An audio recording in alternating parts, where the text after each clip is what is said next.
Samurai Doggy, issue number 1 from Aftershock Comics. So yeah, I like samurais, I like doggies. I decided to check this out. Actually, the reason I checked it out was just the cover. It looked pretty cool. I know they always say never judge a book by its cover. I always judge a book by its cover.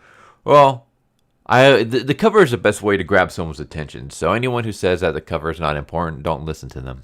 We start off with the flashback where we see this doggy who's just given birth to a litter of puppies, and this guy shows up and just stabs and murders the dog for no reason. At least no reason that's given. So the mom's dead. One of the puppies fights back to protect his siblings. He bites off the guy's thumb, but the guy's not having any of that. So he stabs the puppy in the eye, grabs the puppy, chucks him in the air, and then blasts him in the air with a gun. It's like, damn, dude, that's a little bit of an overkill. But yeah, puppy's left to die, and the man grabs the rest of the siblings and kidnaps them, or puppy naps them. And then we see this robotic vulture, and he comes, and rather than eating the puppy, the robotic vulture decides to free him and raise him. I don't know why a robotic vulture would eat anything, because it's a robot. Are you saying that robots here eat organic life forms to sustain themselves? I mean, this vulture doesn't even have a neck, so whatever it eats, how does it get inside its body?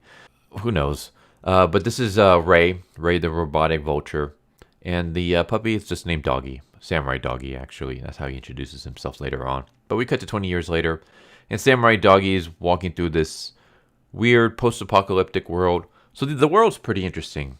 There's like anthropomorphic characters, there's robots. I'm assuming there's humans just based off of the guy who kidnapped the puppies, but he could be a robot as well. It's just his hand looked human, but we'll see. But yeah, it's like this weird mix of like post-apocalyptic anthropomorphic cyborgs. It's interesting. But yeah, we have Samurai Doggy, and he shows up at this carnival, and we see him fighting a bunch of robots, and we do a freeze frame where it says, okay, I think we started off on the wrong foot. Let's recap a little. And I will say that this is like my one issue where I was like, oh man, is this going to be like the whole like Forspoken Whedonverse thing? Thankfully, no.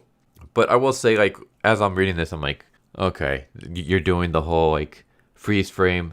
Hey, this is me. You're probably wondering how I got myself into this situation. Like, you're literally doing that. And it's like, no, don't do that. There's a reason why people meme it. But yeah, it cuts to 2 hours early. And we have our Samurai Doggy walking through the city, trying to gather information on his siblings. He's also showing people this item that has the scent of the kidnapper. And he's trying to get, since they're all animals, he's trying to get them to sniff it and smell if anyone has, seen this person.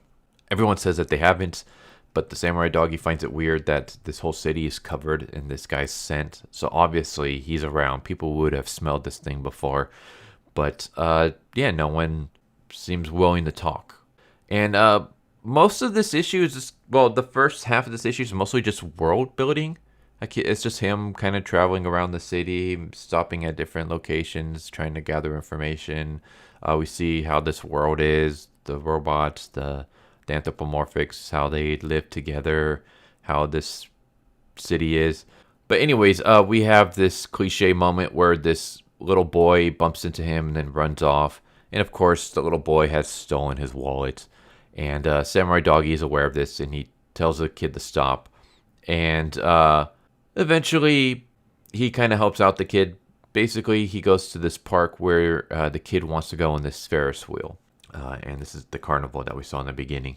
The reason why he can't go on this ride is because the Ferris wheel has basically been taken over by this like mafia crew. And they charge people an absorbent amount of money to be able to ride the ride. And so the little boy was trying to rob from Samurai Doggy so he can get enough money to go on this ride, because I guess it's just his dream is to go on this ride. And so Samurai Doggy decides, you know what? Enough with the mafia taking over this place. Everyone should be able to ride this for free. And we get an epic showdown. And I'm going to end it there. There's more, but like always, I don't want to spoil the entire issue. I will say that I actually really enjoy this. I wasn't expecting much from it. I mean, it's called Samurai Doggy. It's an anthropomorphic samurai dog. I was kind of expecting, I don't know, something almost like Teenage Mutant Ninja Turtles, but lower quality. Like one of those like bootleg ripoff TMNT that was prevalent in the 90s and stuff like that. That's kind of what I was expecting. And I was wrong. This series is not like that. The series is not even kid focused. Not that the original Turtles was, but yeah, this is. I mean, there's prostitutes, there's violence. Yeah, it's not targeted towards kids. The artwork is great. Like I love the artwork in this. Very stylistic, but it works for me. It's a style that I really appreciate, and the story is interesting. I mean, it's kind of cliche. Dude's family gets killed and kidnapped, and now he's on a quest to find them and kill the person who murdered his mom and kidnapped his siblings. So a revenge quest, which is not something we've never seen before, especially for one with like a samurai for a main character. Like that story's been done plenty of times, but it's the world building, it's the uniqueness of the robotics and the cyborgs and the anthropomorphic characters. And yeah, the character is there's humor in him. Like he's not like the overly super serious, kind of character. There's a little bit of, I don't want to say self-deprecating humor, but there's a little bit of humor in him and stuff like that. So that's good. I mean, I enjoy stoic characters, but I also like characters with a bit of personality. So I'm glad that we have one here. Like I said, it's a cliche setup for this issue, but it works for me. Like it does enough. Then again, like every story has been told before. It's just how you tell it that's unique. And I'll say this is pretty unique in the way it's telling its story, and I like it. So yeah, I recommend Samurai Doggy. Go check it out. Don't let the title, scare you away, or no, I don't want to say scare you away. Keep you away from reading this. This is a very good first issue. Like it sold me to continue on with this journey of this Samurai Doggy. So yeah, there you go. Hope you enjoyed the video. I hope to see you next time. Take care, everybody. Later. So what'd you guys think of that video? I hope you guys enjoyed. If you guys haven't already, please subscribe, hit that bell for a notification, leave a like if you enjoyed the video.